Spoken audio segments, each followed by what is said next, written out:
Today's topic, we're going to talk about acid-base balances. And when we're talking about acid-base, we're primarily concerned about the amount of pH or acid in somebody's blood, right? We have a very narrow range in order to maintain homeostasis.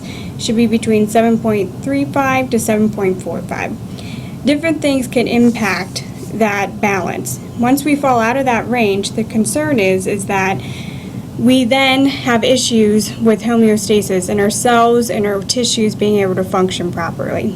So CO2 is also measured because CO2 has a direct impact on acid. The normal range for CO2 is 35 to 45. Bicarbonate is our buffer. So this helps to adjust our pH up and down, and it should be between 22 and 26.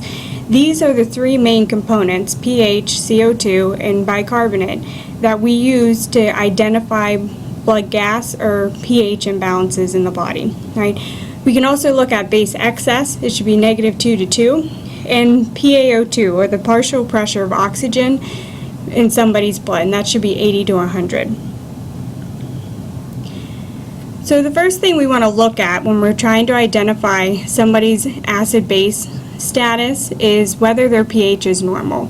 If it's in the normal range, 7.35 to 7.45, we call that compensated. If it's either too low or too high, we say it's uncompensated, meaning that the body is not compensating and maintaining its own pH balance. All right, if the pH is less than 7.35, this is acidosis. There's too much acid in the blood. If it's greater than 7.45, then it's alkalosis. Carbon dioxide is actually an acid. So we're all aware that we create carbon dioxide in our body as part of our cellular processes. We control it with our lungs through breathing, right? You exhale and get rid of CO2. That's part of our ventilation, right? We should maintain it between 35 and 45. If our CO2 level goes up, that means it's going to add too much acid to our blood, and that makes us acidotic. All right, we have too much acid in the body. If it goes too low, all right, then we're going to be alkalotic, meaning that we have too little acid in the body and our pH will be too high. All right, so CO2 and pH are inversely related. As CO2 goes down, pH goes up. As CO2 goes up, pH goes down. Bicarbonate, abbreviated HCO3, is a buffer, so it works to neutralize the acids in our body. This is controlled primarily by our kidneys and our metabolic system. Right? So it should be between 22 to 26. Now it corresponds to our pH. So as our CO2 or bicarbonate goes up, we're going to have a higher pH or alkalosis. So if it's greater than 26, we're going to go up. As we go below 26, we end up having not enough buffer to maintain our balance, and acid goes up. So then we have acidosis. When we're naming our pH imbalances, or acid-base components, all right, think about it as somebody's full name. We have a first name, a middle name, and a last name. All right, whenever we're trying to name the pH, whenever we're trying to name it, the first value we look at is our pH. First thing we care about is your pH normal. All right, is it in that 7.35 to 7.45 range? And then we say the first time it's either compensated or uncompensated. Right. We also use our pH to pick our last name. All right, so the pH, is it too low? Then it's acidosis or acidotic. All right, if it's too high, then it's alkalosis or alkalotic. The middle name, we have to figure out whether it's a problem with our body or with our respiratory system. All right, so remember our CO2 is controlled by our lungs. So if our CO2 value is abnormal, then we call it respiratory. If our bicarb level is abnormal, then we call it metabolic. So you end up with something like uncompensated metabolic alkalosis. ROME is an acronym to help you remember the way the pH values are influenced by the other components. So respiratory, remember respiratory goes with our CO2 level. All right, so respiratory makes pH go the opposite direction. All right, so if CO2 is high, pH is low. If CO2 is low, pH is high. Metabolic means equal. So if it's our bicarb that's abnormal, our pH goes equally in the same direction, right? So if our bicarb's high, our pH is high. If our bicarb's low, our pH is low. Some things that cause respiratory acidosis. Now for respiratory, that means our CO2 is going to be high. Your acidosis, that means our pH is low. This is related to breathing. Anything with respiratory has to do with breathing. All right, if it's acidosis, that means we're not breathing good enough to get rid of that CO2. All right, and it's climbing and making our acid components go up in our blood.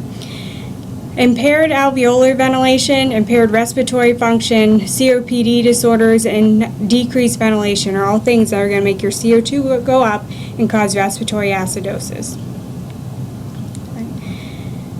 Whenever we're looking at respiratory acidosis, let me just back up real quick. All right, we need to fix breathing in order to correct this problem. If a patient's not breathing deep enough, we would ask them to take deep breaths. If they're on a ventilator, we might have to change the rate of the ventilator. All right, we have to correct the low breathing problem or the hypoventilation issue in order to correct a respiratory acidosis.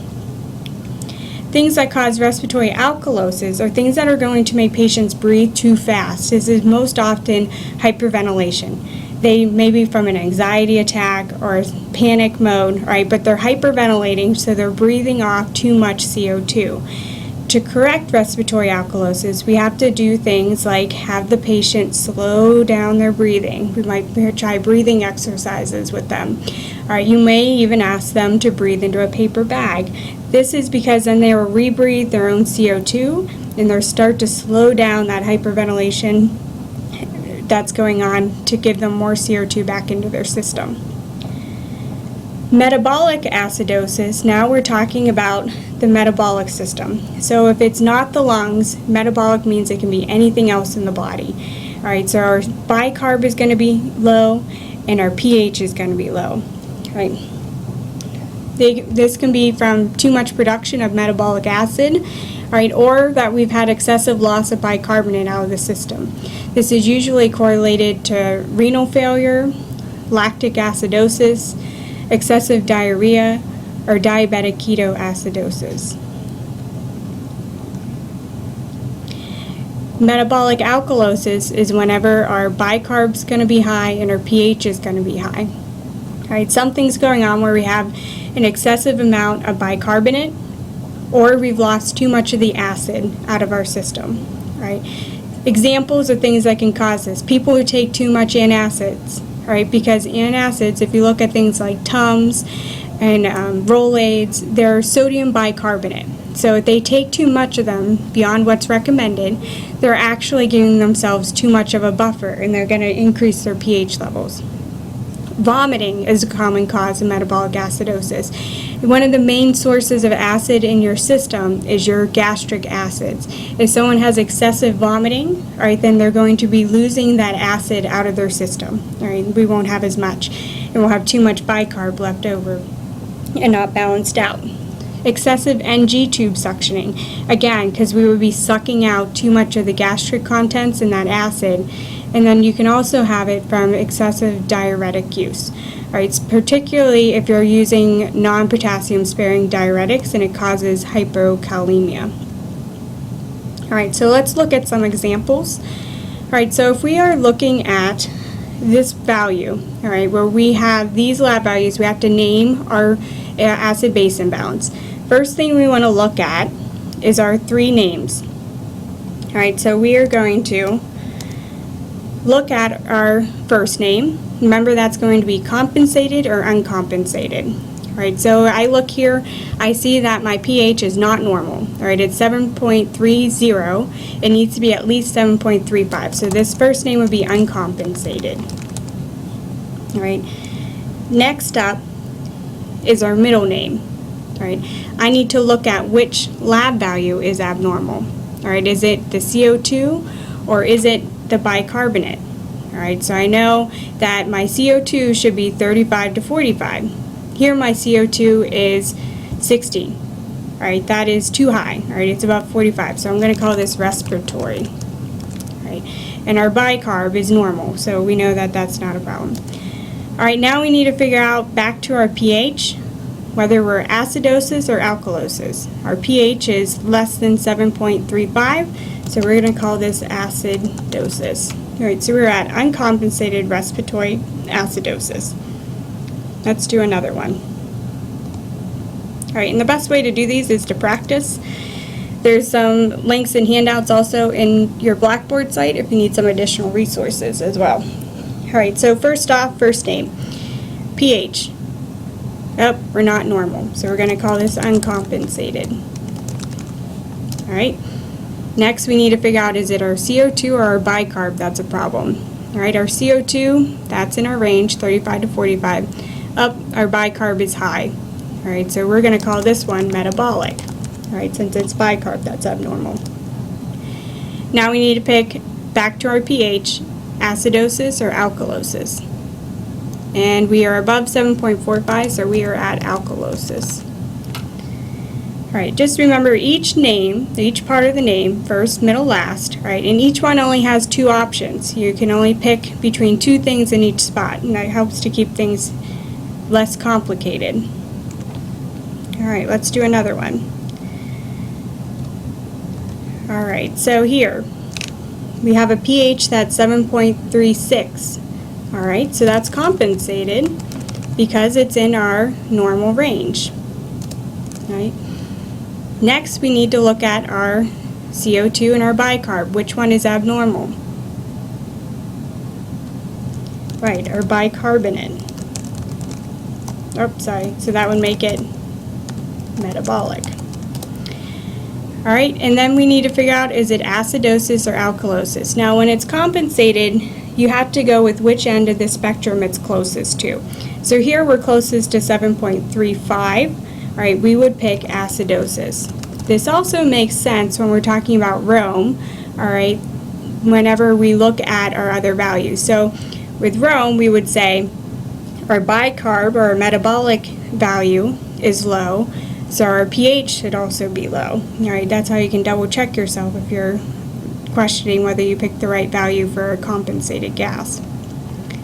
All right, just one more. All right, so our pH, you want to think, all right, first name, compensated or uncompensated? All right, and it would be uncompensated. Is it respiratory or metabolic? We're going to go respiratory. Alright, and are we alkalosis or acidosis? Alright, our pH is high, so we're going to go alkalosis. Alright, so it's like you have a little check sheet. Alright, so first name, we look at pH. Alright, and we pick between compensated, in other words, it's a normal pH, right? Or uncompensated, abnormal pH. Right, and you're going to have to just memorize the lab values because that's the way you have to remember them. All right, next up, we go to our middle name. All right, and we are going to look at CO2 versus HCO3. All right, so if CO2, oh here, we have to pick between respiratory and metabolic.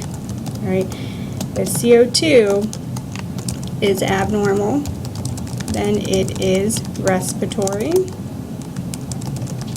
All right, and if HCO3 is abnormal, right, then it is metabolic. All right, and then our last name, we're back to pH again, all right, and we get to pick between acidosis or alkalosis. Okay, if pH low, all right, less than 7.35, then it is acidosis. All right, and if pH is high.